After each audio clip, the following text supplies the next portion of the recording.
예전 우리 하나님의 말씀은 에스라 1장입니다.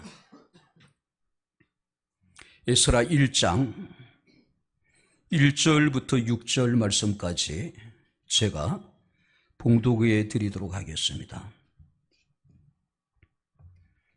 1절부터 6절입니다. 바사왕 고레스 원년에 여호와께서 예레미야의 입을 통하여 하신 말씀을 이루게 하시려고 바사왕 고레스의 마음을 감동시키심에 그가 온 나라에 공포도 하고 조소도 내려 이르되 바사왕 고레스는 말하노니 하늘의 하나님 여호와께서 세상 모든 나라를 내게 주셨고 나에게 명령하사 유다 예루살렘에 성전을 건축하라 하셨나니 이스라엘의 하나님은 참 신이시라. 너희 중에 그의 백성된 자는 다 예루살렘으로 올라가서 이스라엘의 하나님 여호와의 성전을 건축하라. 그는 예루살렘에 계신 하나님이시라. 그 남아있는 백성이 어느 곳에 머물러 살든지 그곳 사람들이 마땅히 은과 금과 그 밖에 물건과 짐승으로 도와주고 그 외에도 예루살렘에 세울 하나님의 성전을 위하여 예물을 기쁘게 드릴지니라 하였더라.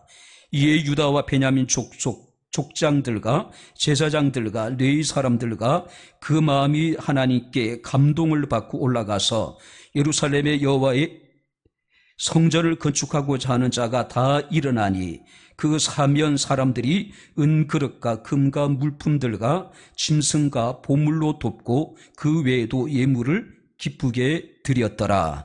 아멘. 할렐루야. 자, 우리 옆에 있는 분들 하나님 우리와 함께 하십니다. 인사하겠습니다. 하나님 우리와 함께 하십니다. 할렐루야. 하나님께서는 당신이 정한 때에 당신이 정하신 모든 일들을 여러분 하나님의 계획 가운데 이루시는 분이심을 우리는 믿습니다. 세상이 부조리한 상황으로 우리는 우리 자신의 무력함을 느끼며 좌절하며 절망할 때가 얼마나 많은지 모릅니다. 때로는 하나님 나의 아픔을 외면하시는 것 같고 때로는 하나님 우리를 위해서 일하시지 않는 것처럼 느껴질 때가 얼마나 많은지 모릅니다. 그럼에도 불구하고 분명히 확실한 것은 하나님은 여전히 지금도 우리를 위해서 일하고 계시다는 사실을 믿으시기를 주의 이름으로 축원합니다. 그래서 우리가 로마서 11장 36절 말씀을 보게 되면은 만물이 주에게서 나오고 주로 말미암고 주께로 돌아갑니다. 세상의 천하의 모든 만물이 바로 알파와 오메가가 바로 여러분들이 하나님에 속했다는 것을 우리에게 말씀해 주고 있습니다. 자, 오늘 이 에스라서를 보게 되면은 이 배경이 어느 곳이냐면은 지금 이란과 미국 또 이스라엘이 지금 전쟁을 벌이고 있죠. 아침에 뉴스를 보니까 드디어 미국이 참전을 해서 그 이란의 본토의 핵 시설을 이렇게 이제 폭격했다라고 하는 뉴스가 뜨더라고요. 전쟁의 상황이 어떻게 진행될지는 아무도 알 수 없지요. 그죠? 분명히 확실한 것은 인류의 또 다른 위기라고 그런 생각이 되어지고 있습니다. 바로 그 이란에서, 그러니까 여러분들이 그곳을 우리가 페르시아 지역이라고 얘기를 하잖아요. 바로 그곳을 배경으로 한 그런 여러분들이 말씀입니다. 자, 바사왕 고레스의 통치 원년, 바로 이스라엘의 바벨론 포로에서의 기한이라고 하는 역사적인 사건을 여러분들이 이제 시작으로 에스라서가 이제 기록되어져 있습니다. 성경을 보게 되면은 고레스 원년, 그러니까 고레스 원년이라고 하는 것은 이 고레스라고 하는 인물이 페르시아를 통일을 합니다. 자, 뿐만 아니라 지금의 이스라엘, 요르단, 시리아, 터키, 파키스탄, 아프가니스탄, 러시아 남부 지역까지 광대한 영토를 여러분들이 이제 정복합니다. 그리고 이제 페르시아의 왕으로 그가 이제 즉위하게 됩니다. 바로 그때 그가 조서를 내리게 되는데 그 조서의 내용이 뭐냐면은 바로 이스라엘 백성들이 잃어버린 고토로 돌아가서 여호와의 성전을 건축하라고 하는 조서를 내리게 됩니다. 자, 고레스가 어떻게 하나님을 위하여서 하나님의 백성들을 예루살렘으로 귀환을 명령을 내렸는지 그가 어떻게 왜 물어보진 하나님의 성전을 건축하라고 하는 명령을 내렸는지는 우리는 이해할 수 없어요. 그런데 선지자 에스라는 바로 이것을 에레미야 선지자가 선포했던 예언의 성취로 지금 간주를 합니다. 그래서 1절 말씀을 보게 되면은 바사왕 고레스 원년에 여호와께서 예레미야 입을 통하여 하신 말씀을 이루게 하시려고 바사왕 고레스의 마음을 감동시키심에 그가 온 나라에 공포하고 조서도 내려 이르되. 자, 여호와께서 예레미야 입을 통하여 하신 말씀을 이루게 하시려고 바사왕 고레스의 마음을 감동시키셨다.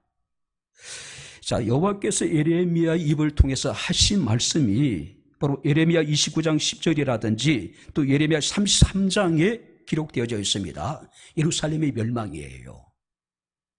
그리고 이스라엘 사람들이 포로로 잡혀가게 될 것이고, 그리고 이스라엘을 멸망시켰던, 그러니까 예루살렘 멸망시켰던 바벨론은 얼마 동안 다른 나라를 지배하게 되겠지만은 새로운 다른 세력에 의해 가지고 멸망하게 될 것이다. 그 새로운 다른 세력이란 바로 메대와 바사, 그러니까 페르시아 제국이라는 겁니다.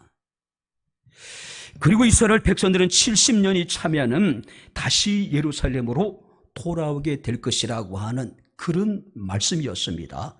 근데 하나님께서는 바로 예레미야 입을 통하여 하신 말씀을 이루게 하시려고 바사왕 고레스의 마음을 감동시키셨다. 자, 여기서 감동이라고 하는 단어의 의미는 뭐냐면은 일어나다라는 의미입니다. 또 여기서 감동시켰다라고 하는 것은 여호와께서 일으켜 세웠다는 이야기입니다. 그리고 감동을 받았다는 이야기는 여호와께서 어떤 일을 위해서 우리를 일으켜 세우실 때에 자발적으로 일어났다라고 하는 의미를 가지고 있는 겁니다. 감동은 일어나는 것이고, 감동을 시켰다라고 하는 것은 일으켜 세웠다는 것이고, 우리가 감동을 받았다라고 하는 것은 하나님께서 우리에게 어떤 일을 명하실 때 그 일을 위해서 자발적으로 스스로 일어나는 것.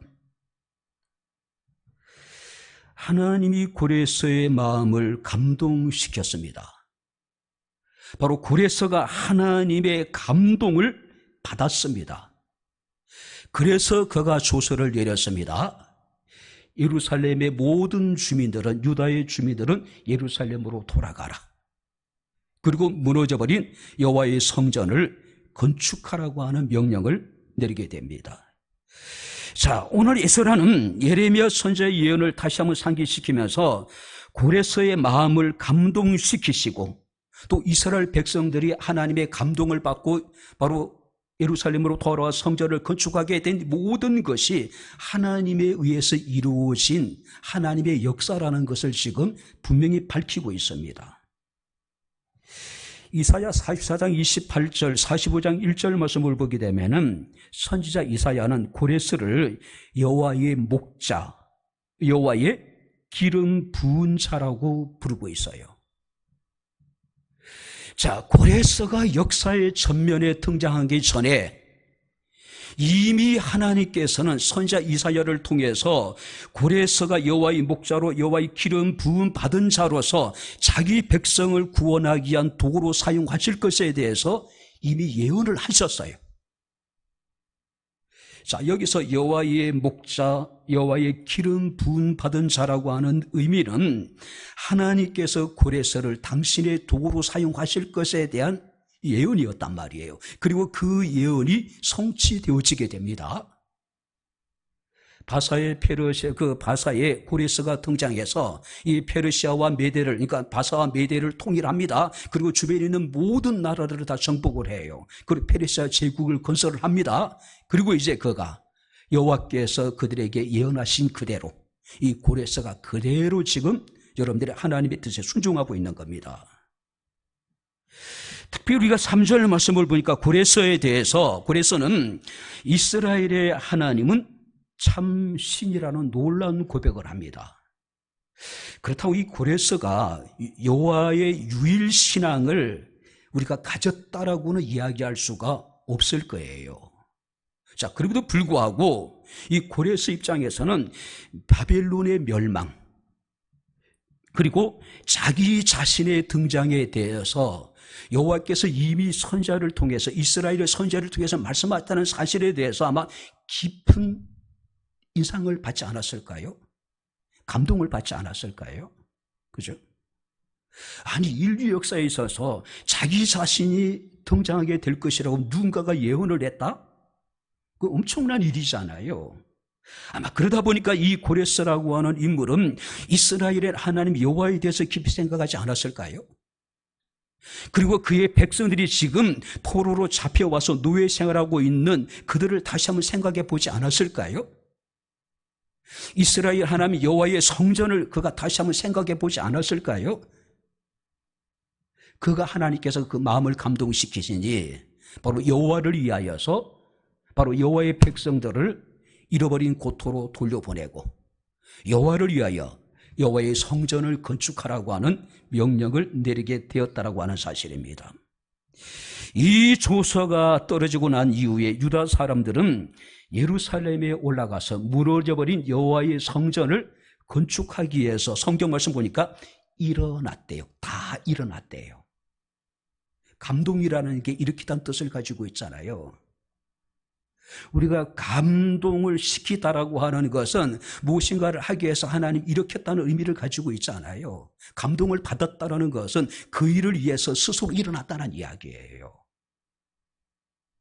하나님이 고레스를 감동시키고 또 고레스에게 감동을 주었더니 고레스가 감동을 받고 일어나서 하나님의 뜻에 순종을 했고, 이스라엘 백성들을 하나님이 감동시키시고 이스라엘 백성들이 감동을 받더니 그들이 하나님의 뜻에 순종하기 위해서 다 일어났다는 것이죠.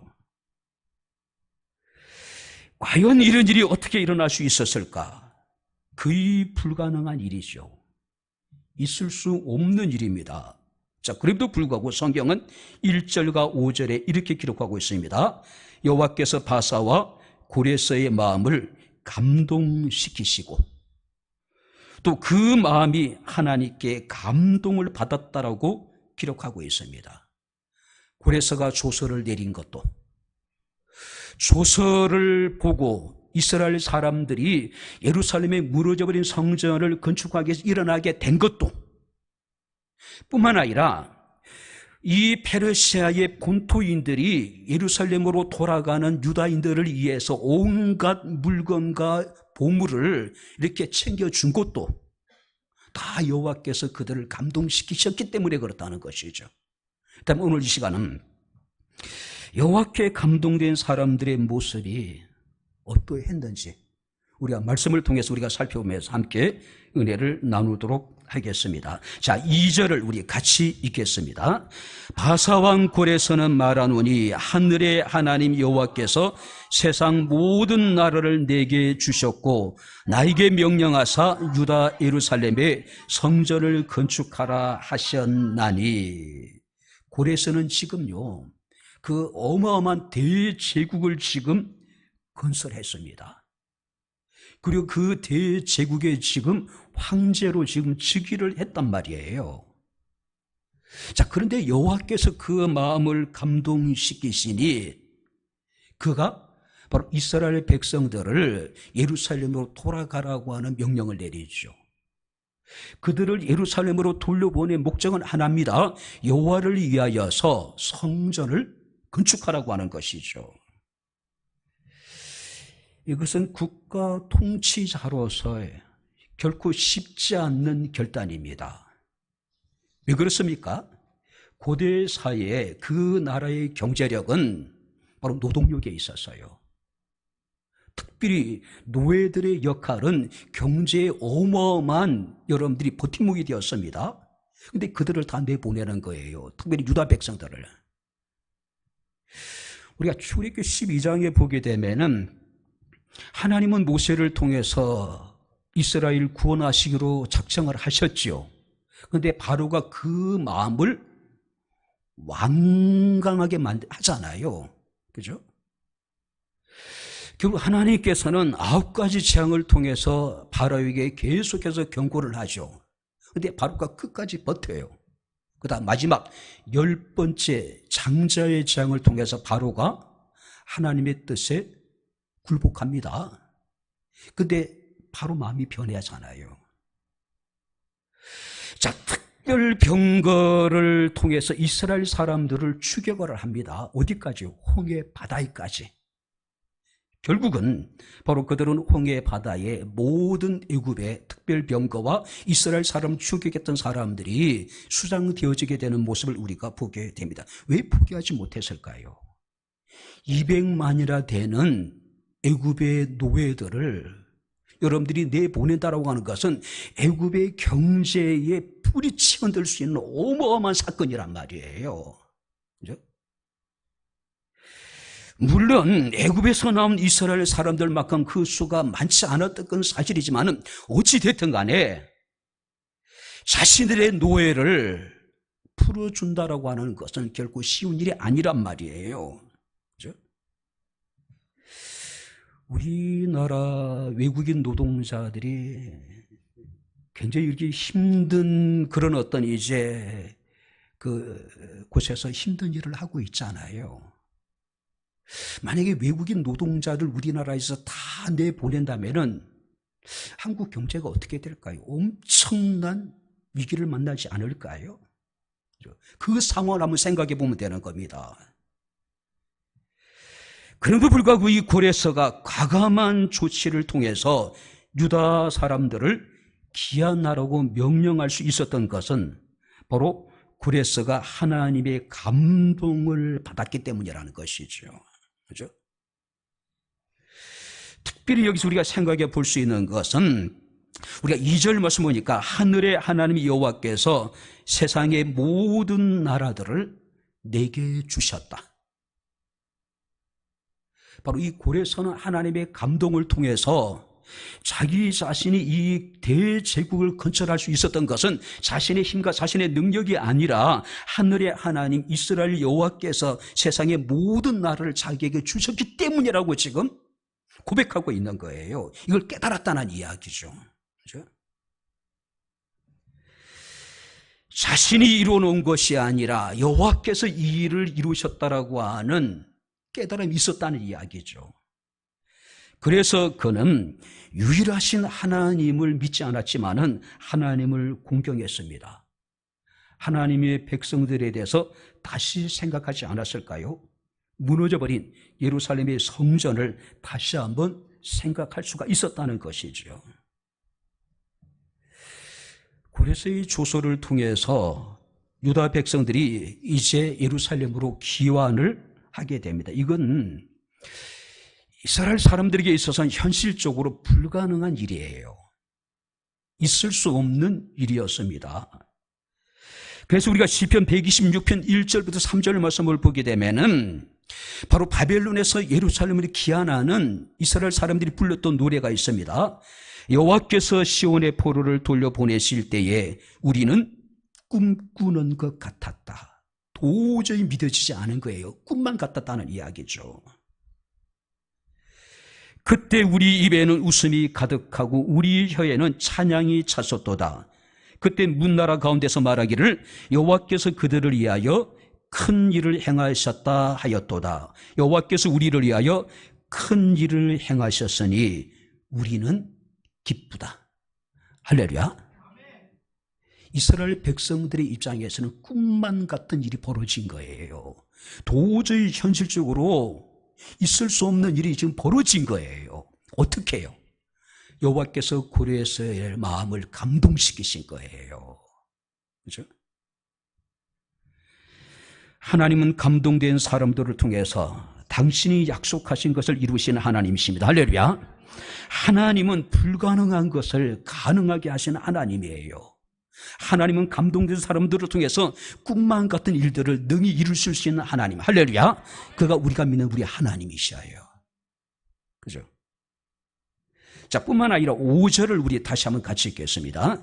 이에 유다와 베냐민 족장들과 제사장들과 뇌의 사람들과 그 마음이 하나님께 감동을 받고 올라가서 예루살렘의 여호와의 성전을 건축하고자 하는 자가 다 일어나니, 하나님께서 감동시키시니 그 종들이 올라가서 예루살렘의 여호와의 성전을 건축하자 하고 일어나니.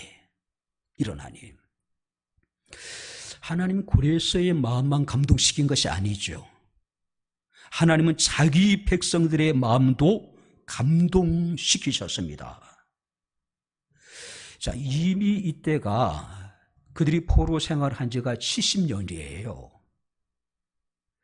25년을 한 세대로 우리가 계산하면은 거의 3세대가 지금 지난 상황입니다. 그죠? 비록 고단하고 힘든 노예 생활임에도 불구하고 이미 그곳에서 아마 털을 잡고 뿌리를 내린 사람들도 적지 않았을 거예요. 그곳에서 이제 새로운 사람을 만나 가정을 이루고, 그죠? 그곳에 이미 여러분들이 그 삶에 동화되어져 있는 사람들이 적지 않았을 것이란 말이에요. 근데 그들이 자신의 모든 것을 다 포기하고 예루살렘으로 귀환을 한다? 쉬운 일이 아니죠. 근데 성경 말씀을 보니까 여호와께서 그들의 마음을 감동시키셨더니 그들이 감동을 받고 예루살렘에 무너져버린 하나님의 성전을 건축하기 위해서 다 일어났대요. 무슨 얘기일까요? 하나님이 그들을 감동시키고 감동을 받은 사람들은 다 일어났대요. 다 일어났대요. 그죠? 기꺼이 행합니다. 즐거이 행합니다. 여호와께서 그들의 마음을 감동시키셨기 때문에. 1945년 8월 15일 날 일본이 항복을 합니다.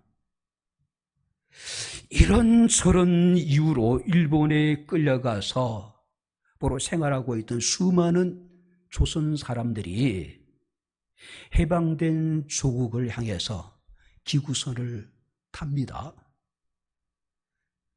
그런데 그에 못지않은 많은 사람들이 우리나라로 돌아오지 않아요. 왜 그랬을까요? 많은 사람들이 이미 그곳에서 뿌리를 내렸어요. 일본 사람들과 결혼을 해서 가정을 이루고 있습니다. 또 어느 정도 경제활동을 할 수 있는 사람도 있었을 거예요. 그런데 그들이 그 모든 것을 포기하고 다시 대한해협을 지나서 여러분 우리나라로 돌아오는 게 쉬운 일이 아니었잖아요. 그런데 성경 말씀 보니까 이스라엘 사람들은요, 하나님께서 그들의 마음을 감동시키심에 올라가서 예루살렘의 하나님의 거룩한 성전을 건축하고자 하는 자들이 다 일어났대요. 다 일어났대요. 그죠? 감동과 감화는 다릅니다. 한국 교회는 감동이 있다 그래요.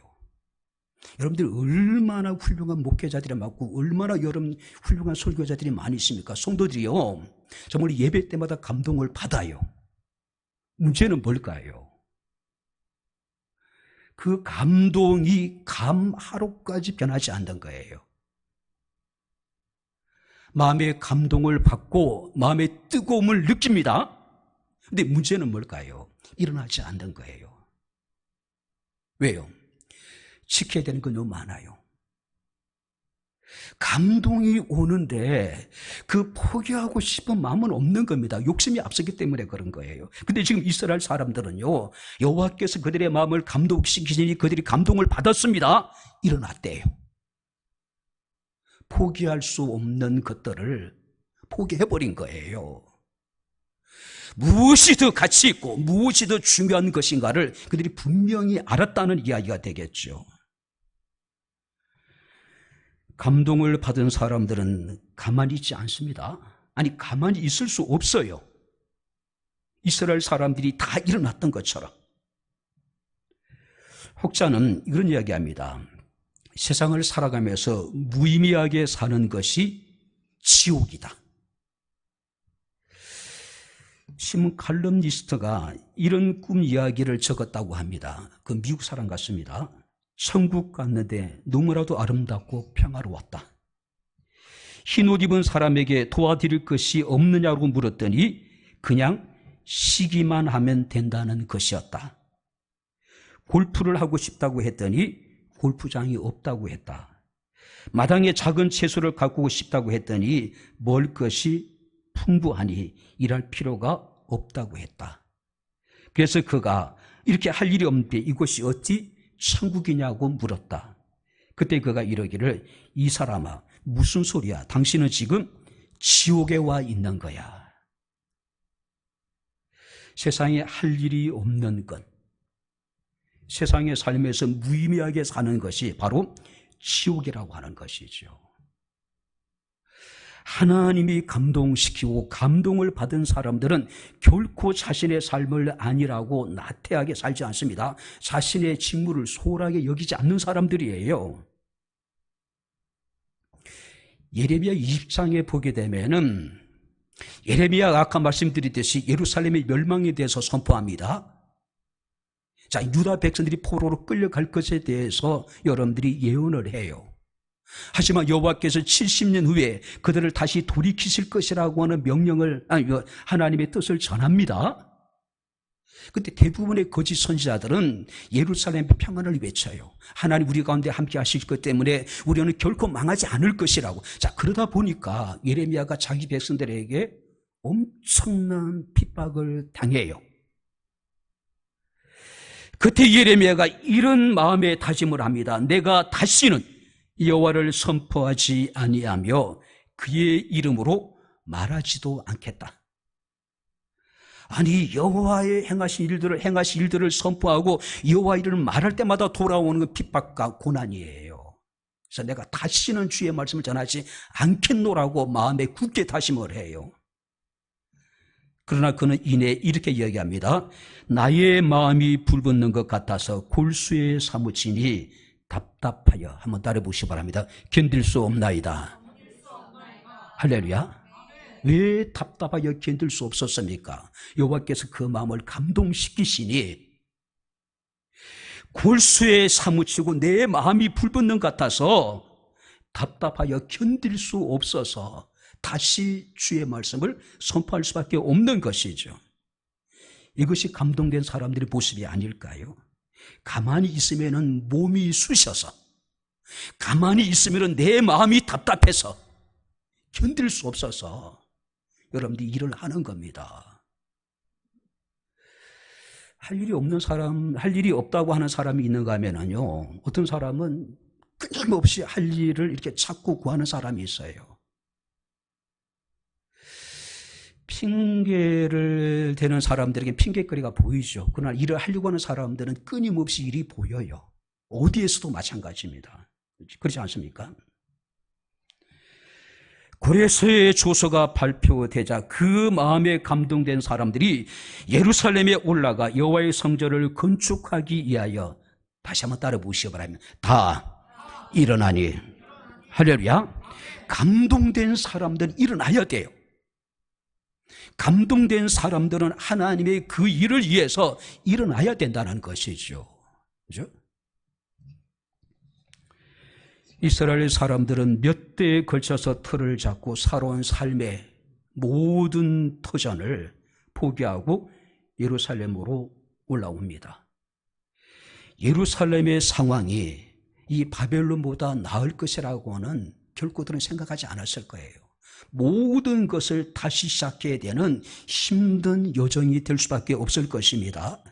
또 하나님의 무너져버린 예루살렘 성전을 재건하기 위해서는 자신의 것을 기꺼이 여러분들이 희생해야 되는 그런 상황이에요. 자, 그래도 불구하고 그 마음이 하나님께 감동을 받고 올라가서 여호와의 성전을 건축하고자 하는 자가 다 일어났대. 그래도 불구하고 일어났대요. 그죠? 그래도 불구하고 이것이 하나님께 감동된 사람들의 모습이 아닐까요? 자, 마지막으로 우리 6절 같이 읽겠습니다. 그 사면 사람들이 은 그릇과 금과 물품들과 짐승과 보물로 돕고 그 외에도 예물을 기쁘게 드렸더라. 우리가 4절 말씀하니까 고레스는 바벨론에 있는 모든 본토인들을 향해서 명령을 합니다. 유다 땅으로 돌아가는 이스라엘 백성들에게 최선을 다해서 선을 베풀되 즐거운 마음으로 행하라. 자, 그랬더니 그 페르시아의 본토인들이 은그릇과 금과 물품들과 짐승들과 보물로 그들을 돕고 예물을 기쁘게 드렸더라. 하나님이 이 바벨론 페르시아의 이 사람들을 감동시킨 것이 아닐까요? 그죠? 하나님이 그들의 마음을 감동시키지 않고서야 어찌 그들이 지금 예루살렘으로 돌아가는 이스라엘 사람들을 위해서 자신의 것을 기꺼이 여러분들이 내어놓을 수 있었을까요? 예?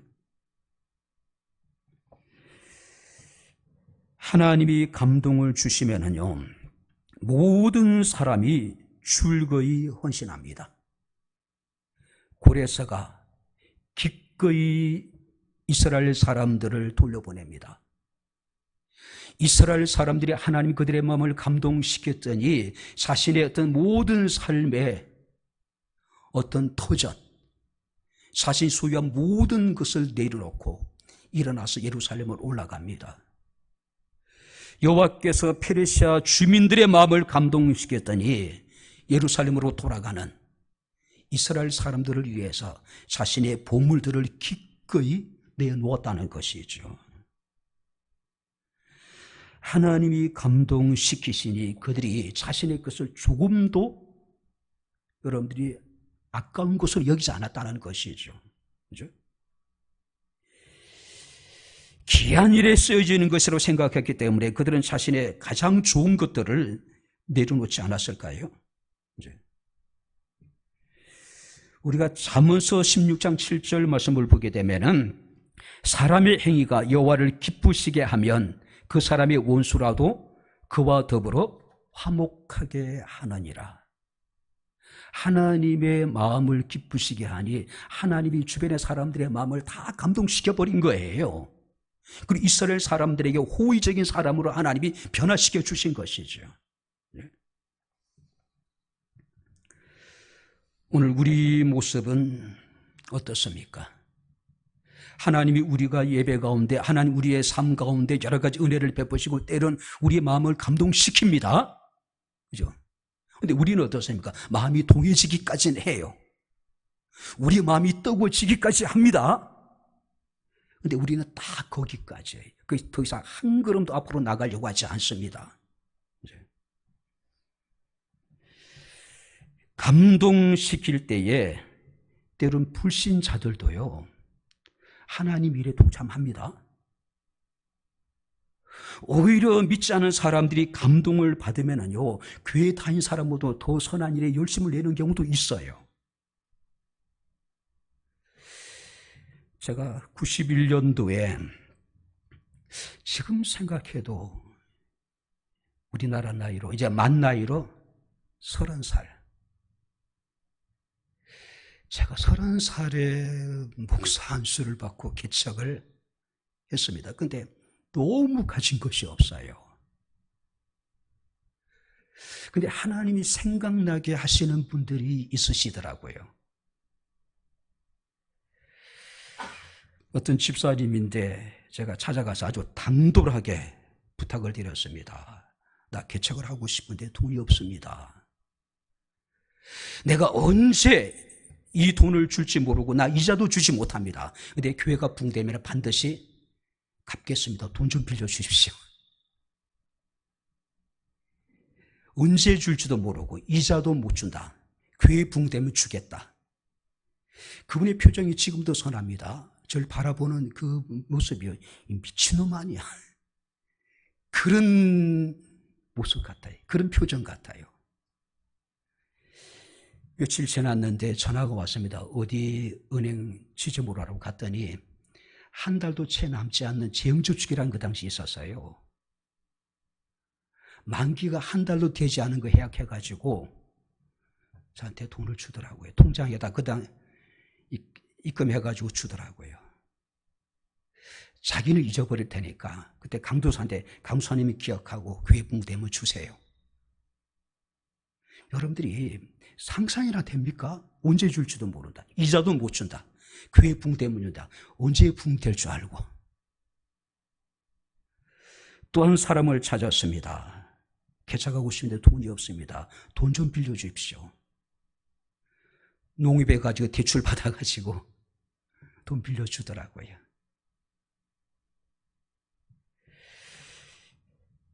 땅을 사서 교회를 개척해 보고 싶은데 돈이 어디 있어요? 믿지 않는 분에게 가가지고 그 집을 담보로 잡혀서 좀 대출 받아 주십시오. 신랑이 돌아가시면 남겨진 단독주택이에요. 인천에 있는. 등기부 동금 필요한 서류를 다 띄워주면서 받고 싶은 만큼 받아서 쓰래요. 받고 싶은 만큼 대출 받아서 쓰래요. 그게 유일한 재산인데 신랑이 돌아가시면 남겨둔 혼자 되신 분인데 필요한 만큼 다 뺐으래. 그게 3천만 원이에요. 그게 지금 여러분들이 이주단지에 있는 우리가 처음 개척하고 그 건축한 교회 땅이에요. 하나님이요, 감동된 사람들을 통해서 당신의 구수 역사를 이루십니다. 그런데 그 감동된 사람들이 그 일을 위해서 일어나면은 하나님이 주변에 필요한 사람들을 감동시켜서 그 일을 함께 행하게 하신 하나님, 할렐루야. 그래가 믿는 우리 하나님이에요. 그죠? 우리가 여기서 한번 느낄 수 있는 것은 모범의 원리라는 게 있습니다. 누군가 어떤 일에 모범을 보이면은요, 주변의 사람들이 마음을 감동을 받아서 그 일을 함께 행하게 만든다는 거예요. 그죠? 이제 말씀을 마치도록 하겠습니다. 하나님은 감동된 사람들을 통해서 당신의 역사를 이루어 가시는 하나님이십니다. 그런데 분명히 확실한 것은 감동과 충동은 다릅니다. 우리는 충동적으로 일을 하는 사람이 아니라 여러분, 우리는 감동을 받고 일하는 사람들입니다. 충동은 사탄에게 오는 것이고 감동은 하나님으로 말미암는 것이라고 하는 것이죠. 충동에 사로잡히게 되면은 우리가 여러분들이 결국 중독에 빠지게 되겠죠. 그러나 감동에 사로잡히게 되면 어떻습니까? 그들은 하나님의 선한 일에 누구보다 뜨거운 열정을 가지고 그 일을 감당해 나갑니다. 충동적으로 이루는 사람은 오래가지 못해요. 그러나 감동을 받은 사람은 끝까지 자신에게 주어진 그 일들을 잘 감당해 나갑니다. 백향목교회가 25년 이상 지금까지 에덴의 성교회가 매월 어쩔 수 없이 코로나 전국 이외에는 우리가 단 한 번도 빠지지 않고 우리가 우리 주 예수 그리스도의 사랑과 주님의 은혜를 나누는 그런 일들을 해왔습니다. 어떻게 가능할까요? 한 교회가, 그죠? 바로 이것은 바로 하나님의 감동된 성도들이 있었기 때문이 아닐까요? 바랍니다. 하나님은 지금도 감동된 사람들을 찾고 계십니다. 하나님의 은혜에 감동된 사람, 또 감동을 받고 감동을 여러분들이 우리가 실제적으로 그 일을 위해서 일어나는 단 한 사람을 하나님께서 찾고 계시다고 이야기할 수 있습니다. 예레미야 5장 1절에 보니까 너희는 예루살렘 거리로 빨리 달리며 그 넓은 거리에서 찾아보고 알라. 너희가 만일 정의를 행하며 진리를 구하는 한 사람이라도 찾으면 내가 이 성을 용서하리라. 단 한 사람을 찾고 계신 거예요. 감동된 사람. 자, 그런데 에스겔서 20장 30절 말씀을 보게 되면 이 땅을 위하여 성을 쌓으며 무너진 데를 막아서서 나로 하여금 멸하지 못하게 할 사람을 내가 그 가운데 찾다가 찾지 못했다. 한 사람을 찾지 못했다는 이야기죠. 이 시대에 하나님께서 하나님의 감동된 한 사람을 찾고 계십니다. 그가 우리가 되어야 되지 않을까요? 그가 내가 되어야 되지 않을까요? 그 교회가 우리 백향목 교회가 되어야 되지 않을까요? 감동된 하나님의 사람, 감동된 하나님의 거룩한 교회, 정말로 우리 한 사람 한 사람이 우리 백향목 교회가 하나님께 귀하게 쓰여질 수 있는 아름다운 성도의 삶, 아름다운 백향목회가 되어지게 되기를 주의 이름으로 축원합니다. 기도하겠습니다. 좋으신 나의 아버지 하나님, 우리 아버지 하나님의 은혜와 사랑을 진심으로 감사합니다. 감당할 수 없는, 측량할 수 없는 은혜와 사랑을 받았으니 하나님의 감동을 받고 참으로 하나님께서 우리에게 감동을 통해서 이루고자 하시는 주의 선한 일들에 힘쓸 수 있는 백향목교회가 되게 하시고 백향목교회 사랑하는 모든 성도들이 되게 하옵소서. 하나님이 찾으시는 감동된 한 사람이 우리가 되게 하옵소서. 예수님 이름으로 기도하옵나이다. 아멘.